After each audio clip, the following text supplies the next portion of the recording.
21 septembre 2001. Une matinée ordinaire.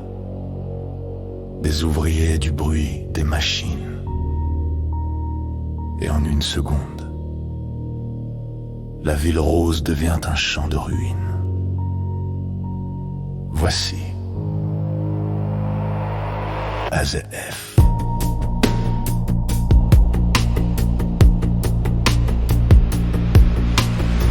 Le soleil tape sur les bâtiments.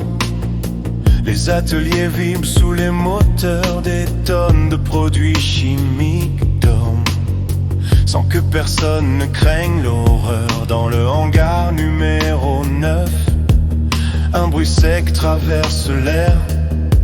Puis une onde blanche déchire tout, comme un éclair venu d'enfer. L'explosion secoue Toulouse, comme un séisme sorti du sol. Fenêtres pulvérisées partout, des vitres volent comme du pétrole. Des voitures tournées, des murs brisés comme du carton. Et les sirènes couvrent les cris qui montent depuis le goudron. AZF, la ville qui s'est ouverte en deux. AZF, la poussière qui remplace les bleus. AZF, la mémoire qu'on efface peu à peu. Et des années plus tard, les murs tremblent encore un peu. Les murs tremblent encore un peu. Les murs tremblent encore un peu.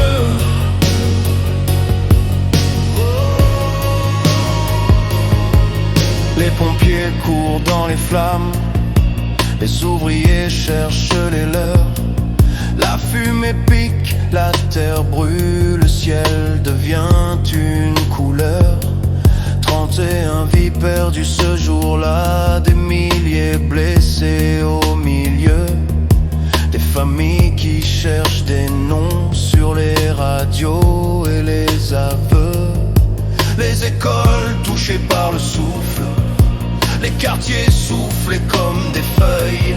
La ville entière se souvient du bruit qui perce encore les seuils. On cherche des causes, on trouve des traces.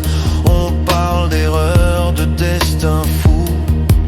Mais au fond des statistiques, il reste des cicatrices partout. AZF, la ville qui s'est ouverte en deux. AZF, la poussière qui remplace les bleus. AZF, la mémoire qu'on efface peu à peu. Et des années plus tard, les murs tremblent encore un peu.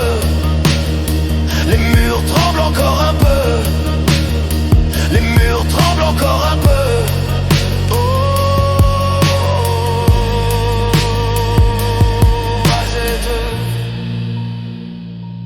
Une usine, un matin, un souffle, et une ville qui n'oubliera jamais. Même si le monde, lui, ferme les yeux.